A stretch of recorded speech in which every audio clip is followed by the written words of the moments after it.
quotidienne à deux pour la dernière. Avec plaisir. Je suis chaud. Balance-moi le jingle, vas-y.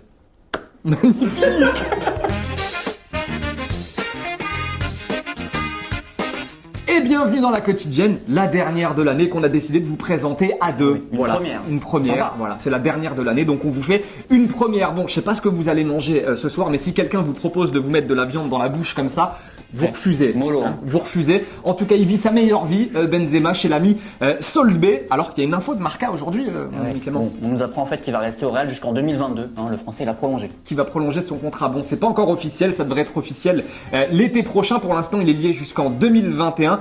Mais voilà, Benzema potentiellement un an de plus au Real. Une réaction, On s'y Clément? attendait un petit peu quand même. Très bonne réaction. Et en parlant de Karim Benzema, Thomas, on parle d'un de ses anciens coéquipiers, Hatem Ben Arfa, qui rentre dans les possibilités pour remplacer Memphis Depay. Blessé, on le sait. Ça peut se faire, ça pourrait se faire. Bon, par contre, à Lyon, on s'interroge en ce moment sur la condition physique de Ben Arfa. Bah oui, qui n'a pas joué depuis son départ de Rennes. Ça fait un moment.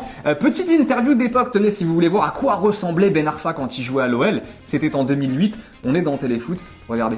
Je suis arrivé ici à 15 ans, donc au départ, c'était pas évident parce que on me mettait peut-être trop en avant par rapport à ce que j'avais prouvé, parce que j'avais rien prouvé. Ça peut nous mettre hors jeu parce qu'on peut se croire arriver quelque part, or qu'on sait qu'on a encore beaucoup de chemin.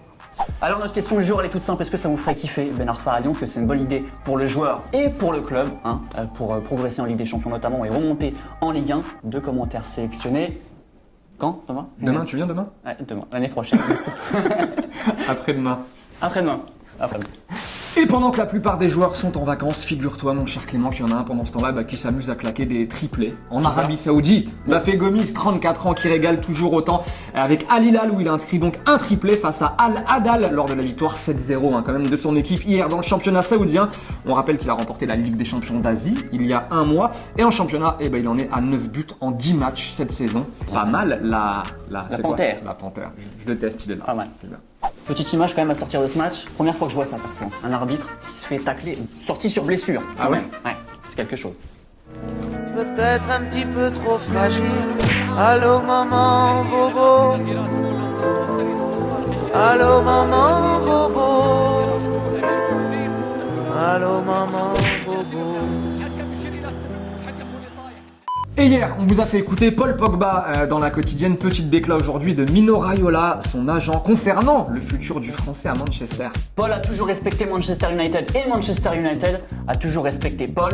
Paul ne bougera pas. Son seul objectif est d'être aussi performant que possible avec United. Bon, en même temps, on le voyait mal partir cet hiver, Paul Pogba. Il revient tranquillement de blessure, mais soyez tranquille, on vous met bien l'été prochain avec le feuilleton de Paul Pogba. Ça reviendra. Et dernière nouvelle, Thomas, un de plus qui ne devrait pas bouger cet hiver, qui c'est? Edinson Cavani. Et oui, l'attaquant du PSG, pour qui c'est chaud avec l'Atlético, mais les Colchoneros ne veulent pas payer d'indemnité de transfert pour récupérer le joueur dès janvier. Et le PSG de son côté, il n'est pas chaud pour le libérer aussi dès janvier. Donc il devrait logiquement terminer son contrat et donc la fin de saison au PSG et débarquer gratuitement dans le club de son choix lors du prochain mercato l'été prochain. Mais ce serait cool à l'Atlético, C'est Cavani. pas plus mal finalement. Et figure-toi, Thomas, qu'on a vu encore des choses insolites. On a vu Luis Suarez jouer gardien de but au jubilé de Diego Forlán, l'Uruguayen. Figurez-vous qu'il a joué en pointe en première période et en deuxième, il a enfilé les gants. Bon, c'était un petit peu hésitant, mais il s'est quand même donné, l'Uruguayen. Bon, en même temps, le poste de gardien, il aime bien ça, Luis Suarez. Souvenez-vous, la Coupe du Monde 2010, face au Ghana en quart de finale, il avait arrêté un ballon de la main sur sa ligne à la 120e minute de jeu. Si le ballon était rentré, l'Uruguay aurait été éliminé, mais finalement, il l'avait emporté au tir au but. Bon, il avait eu un carton rouge, Luis Suarez, mais il avait sauvé son pays en faisant cette petite main sur sa ligne. Donc voilà. Qui se jouait gardien? On s'en souvient, Je m'en souviens même pas. Allez, les deux petits commentaires sélectionnés en réponse à la question d'hier qui était Haaland Bonne idée ou pas? pour Dortmund. Pour voilà. lui aussi, Est-ce parce que que c'était c'était bien, un bon club. Très bonne chose, connaît. mauvaise chose ou pas. Exactement. Voilà. Gamma nous dit pour Haaland c'est le meilleur choix car Dortmund n'est pas hyper fourni dans le secteur offensif. On rappelle que Alcacer lui aussi se blesse pas mal cette année, il n'y a pas grand monde c'est vrai devant, donc ça va lui permettre d'avoir du temps de jeu. Lolo nous dit bon choix, Dortmund est un club intermédiaire où il pourra encore progresser avant de rejoindre les meilleurs clubs d'Europe. Globalement, pas mal de bons choix sur Dortmund. Et c'est la fin de la quotidienne, les amis. Merci d'avoir passé. Ah, c'était bien cette petite quotidienne. C'était court. Ouais. Bah vas-y, de toute façon c'est toi qui montes, donc on va voir à quelle heure tu vas C'est vrai, terminer c'est vrai. aujourd'hui. Merci d'avoir passé cette année avec nous, Ouais. même pas cette semaine, cette année avec nous. Voilà, il y a toujours le maillot de Renato Sanchez dédicacé qui est à gagner. On donnera le nom du gagnant ou de la gagnante la semaine prochaine. En attendant, voilà, encore une belle année. On a passé le million, on s'est C'est régalé. génial. Enfin, C'est voilà. génial. C'était sympa Quand même. 2019. On Un million. espère que ce sera encore mieux en 2020 avec vous. Toujours comme d'habitude, passez un bon réveillon du 31. Pas d'abus, pas d'excès parce qu'on se retrouve après-demain et on vous veut en forme. Ouais, Nous, en tout cas, on sera en forme. Bisous les potos, portez-vous bien et on se voit très vite. Et bonne Ciao année, hein. et bonne année. On dit bonne année. Bonne année. À l'année prochaine.